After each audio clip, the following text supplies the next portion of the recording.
Roadhog may be a meta tank after the Season 1 mid-season patch notes get implemented.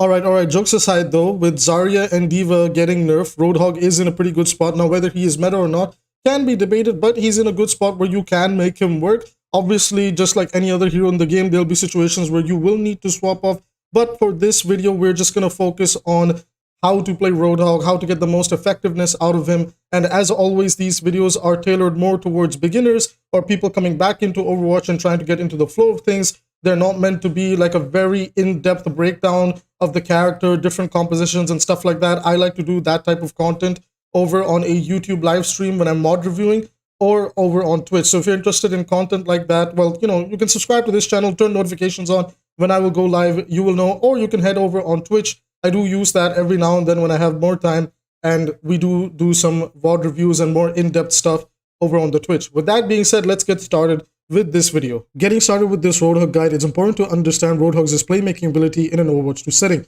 You should almost always prioritize squishy targets rather than the enemy tank unless absolutely necessary, or if your team is requesting help in taking out a tank that may be causing too much problems. For example, like a Winston diving into your backline. Maybe then you should focus on peeling and bursting this Winston down rather than trying to look for a cheeky pick by taking an off angle. Circling back over to understanding how to play make with Roadhog is understanding how to get the most effectiveness out of his combos. The most basic version of the hook and cook combo, as I like to call it, is just a simple hook, pull the target up towards you, and then hit the left click to confirm the kill. Additionally, the best way to maximize DPS out of this is when you're hooking them as they're pulled up towards you, you walk up to them and press left click to maximize the amount of pellets that hit them to get the most DPS out of it. Additionally, this combo evolves even further where you hook, walk up, left click, and then again to add on the additional 30 damage, you hit the melee button. And then the final version of this combo is if there's a target at medium-ish range, then you hit the right click to poke them with the projectile damage of the scrap gun.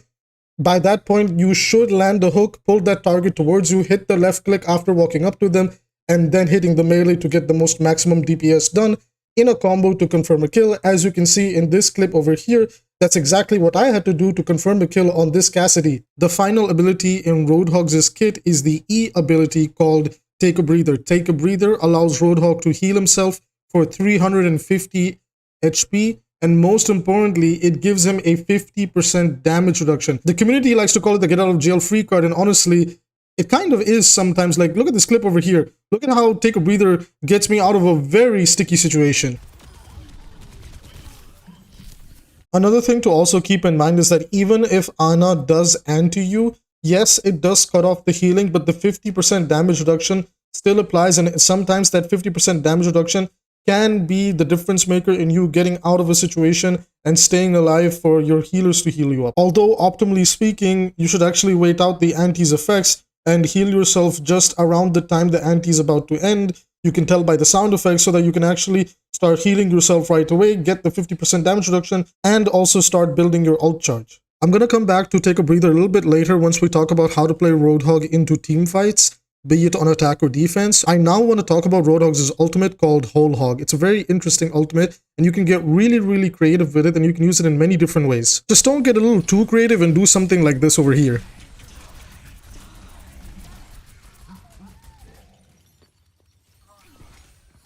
I totally did that for the content, by the way. Anyways, moving on, let's talk about how to actually use the Whole Hog ultimate. Whole Hog is really good at displacing enemies, doing a lot of burst damage to shields, as well as at really close ranges, it can melt targets very quickly. Keeping all this in mind, one effective use that Whole Hog has is that it's really good against a fortified Orisa. In Fortify, Orisa can't actually get booped from the Whole Hog, which means that you can casually walk up to her and get all those pellets from the Whole Hog, just melt her HP bar. If you're going to be using Whole Hog to prioritize damage, be sure to use Whole Hog to boop enemies into walls or rooms so that they don't have anywhere to escape, and then you can just keep the Whole Hog damage going into them until they get deleted and you can move on to killing your next target. Okay, while I can talk about Roadhog and how to use the Whole Hog and hook and cook combos in many different ways against the roster, I think it's finally time we talk about Roadhog and his role in a team fight. Roadhog doesn't necessarily have that many different playstyles. There's only like 2 ways to play him. One of them is the more high-risk, high-reward playstyle that involves you going on flanks, trying to catch somebody in the enemy backline or somebody on the side who's a little bit out of position, getting that pick, then hopefully you and your team walk in and start securing more kills. The other playstyle is playing it a lot more reserved. You're playing a lot closer to your team. You're peeling for your supports. You're looking out for your DPS and teaming up with them to take down maybe the enemy tank, somebody that's overextending or overcommitting. It all depends on the situation, and the best advice that I can give is that it's really important for a Roadhog player to have a balance between both these playstyles, knowing when to go for a flank and get a pick for your team, and playing with your team is just as important as the other playstyle. Moving over to the final part of the video, this is where I'm going to be talking about how to play Roadhog when attacking or defending. Again, it's all about balancing out a high-risk, high-reward playstyle and also playing close with your team, healing for your supports, and working with your DPS. So we're playing over here on Oasis, and I believe we're on Gardens, and I really wanted to go for an early pick on the enemy team. I thought, alright, usually people go towards the right side. I can take the angle on the left and maybe pick off somebody in the back line, hopefully a support or anything that I can find. So as I peek it, I find an Ana standing all by herself. The hook actually catches her, but unfortunately for me, the D.Va is able to pay attention and makes her way to Defense Matrix the Ana and saves her life. So while I didn't find the pick, I now have 4 people looking at me. Now you might think this is a bad thing, but me basically taking a majority of their cooldowns over here, I just took the negative. Hounds was about to storm arrow me, D.Va's using Defense Matrix towards me. What's going on in the grand scheme of things is that, you know, now my priority is basically to stay alive. This is why it's high risk, high reward, right? So I took a risk, I almost got the reward, but it didn't work out. So what do we do from here? We need to immediately shift into a more passive and team-oriented playstyle. We need to regroup with the team. So what you'll see now is that because there's like 4 people giving me attention, it's actually left my entire, like the rest of my team, to kind of do whatever they want. And watch how this team fight kind of plays out. Just have a look at this real quick, right? So I get slept over here. D.Va like boops into me. Like they even use the 𝐒𝐿𝐿.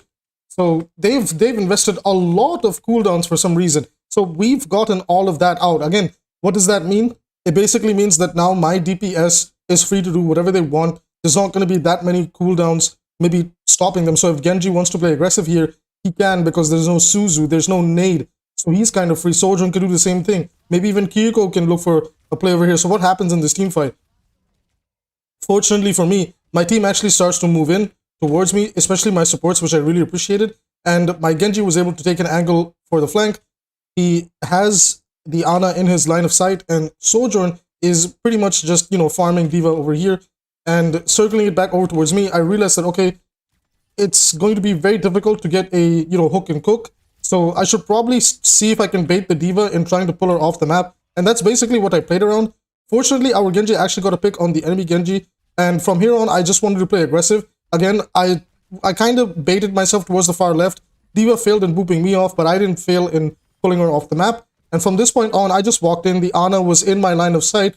We confirmed the kill on the Ana over here. My 𝐒𝐿𝐿 got a pick. Genji also got another pick. And from this point, we got the point itself. Like I said, you have to balance out both playstyles. So, you know, in the optimal scenario, the hook gets on the Ana, you delete her, you walk in, and then you just like burst other people down or try to land the next hook and cook combo.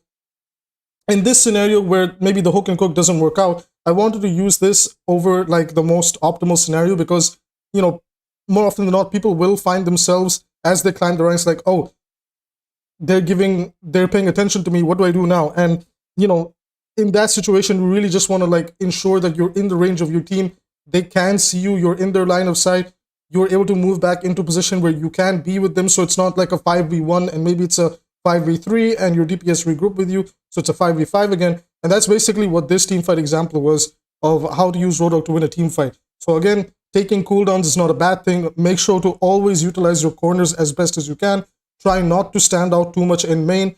Always play around corners. This just applies to everything in Overwatch 2. Because there's a lack of barriers, it is really, really important to now utilize corners and natural cover a lot more than anything else within the game. This next example over here is kind of chaotic, but we did make it work. So we're defending on Dorado, and I was backfilling this game, so I was kind of thrown in at the beginning of the game, but, you know, I was late to the fight. And it seems like the enemy team has taken up quite a bit of space. They've pushed car quite a bit. So over here, I just prioritized walking up straight to the enemy, take the eyes off of my supports, have them look at me. I didn't want to give up too much space, so I just started to play like very aggressive. For some reason, this Widow was over here, and I quickly caught her off guard, and I just kept it going from this point on. Luckily for me, I was able to catch Zenyatta as well. There's a Genji that's farming me from behind, but I didn't, like, he's just like a little fly now. I didn't really, like, care too much about him, and I just walked up and deleted the Ana while I was at it as well. So, what happened over here was that I took the high risk, high reward playstyle and I just put it into full gear. I was in their backline. We got really lucky with the Widow kill over here. And, you know, we just kept it moving from that point on. We ran into the Zen, we deleted him, and then we just got the Ana as well. Now, this is where you can build up some confidence that, all right, the enemy team seems like they're not respecting the Roadhog pick. And you'll know that because, like, they'll take very aggressive positioning, sorry, hello, English. And what you can do is, this is where you can take a little bit of a risk when you're defending and just go up in front. And I know that the Doomfist is not with his team, right? So I'm taking this opportunity to see if I can, like, go fishing. I caught the Genji, we headshotted him, I deleted him, and I started moving back. I gave the Doom, like, a little kiss over here so he could, like, you know, get scared and run away from the giant pigman. And then I just decided that, all right, I gotta get back to my team. I gotta regroup with them. So I'm gonna continue, like, talking over this WOD and sharing the mindset. My goodness. Excuse me, I'm a little bit sick, so my voice is all over the place sometimes. If I stutter, please excuse that as well. So from this point on, I just want to hold the high ground and let them make a play, let them make a mistake. Genji came up for a second, so did Doom. Doomfist doesn't respect the Hawk pick, and Doomfist is kind of a pathetic joke right now of a hero. So we just walked up to him, we hooked him in, we cooked him, we sent him straight back to spawn. Genji is about to meet a similar fate. Again, they're not, like, you know, as you can see, we are playing as a team. We're playing as a unit up here. I'm not looking for those, like, aggressive 1v5 scenarios, because if I was doing that, I'm going to be on the receiving end of what the Doomfist just faced that last team fight. So, you know, they also have two of Roadhog's strongest counters, in my opinion, Ana and Zenyatta. Both these characters, especially when they're together, make a Roadhog's life living hell. So for me, it's like, all right, well, you know, because I was pressing tab in the game, the best option for me in this scenario is to just kind of play it safe, play it with my team, and just peel for them. Like, it's boring of a playstyle to play it like this, right? And maybe every now and then you can play a little bit aggressive, but, like, it is what it is. I was like, you know what, screw it, like, I'll just play close to my team. If somebody comes up here, if they get cheeky, we'll burst them down. So let me now move over to, like, another point in the team fight. So I want to take us to another point within the game, and that is over here near the ending of the game. For some reason, somebody on the enemy team rage quit. Well, two of them did. They kind of got sick and tired of the Roadhog pick. As usual, you defeat them mentally and physically in the game, of course. Anyways, I was anticipating the fact that Genji does have Blade because he just decided he's not going to use it the entire game. And I was pretty much saving this whole hog for that situation. So just as it comes out, unfortunately, I couldn't save the Soldier 76, but I was able to save off my Baptiste and Mercy and Tracer from the Genji. And from this point on, we just kind of walked in. This is going to be the last team fight that I analyzed. I actually played a very aggressive hog on this map. And I'm going to share my mindset about how I did this. So we're entering the team fight right away, and I already heard a Winston on the side, and I realized that, okay, instead of going for a flank, the best way for me to probably play this is I'm going to try and just separate myself from the team so Winston feels comfortable about diving in, but I'll be in a position where I can walk in. So as Winston makes the jump, I just made sure to quickly walk up to him, hooked him, cooked him, and my team helped me finish him off. And this is where you can just play Roadhog very aggressively. Now look at the push that I'm about to make. I'm just walking in with my Genji. We're not scared anymore. I caught the Mercy. I confirmed the kill on her. And I just kept walking in. So, like, after you get rid of the enemy tank, like a Winston in that scenario, we talked about this earlier as well, you can just walk in and do whatever you want. So that's, like, tank has so much power now in an Overwatch 2 setting that, like, the moment you delete the other team's tank, you as a Roadhog can do whatever you want. Just be careful against certain tank matchups. Like, Orisa can be decent against Roadhog, and even a good Sigma can zone you out, but honestly, if you play it smart and you do alternate between playing with your team and playing, you know, like on a flanking style, you can find a lot of value with Roadhog. So we're going to look at this scenario again. We caught the Winston, we caught the Mercy, we were in a more flanking, like, playstyle position, but, you know, remember my previous advice is that when I do take these positions, I don't go way too deep into the ocean where the sharks are.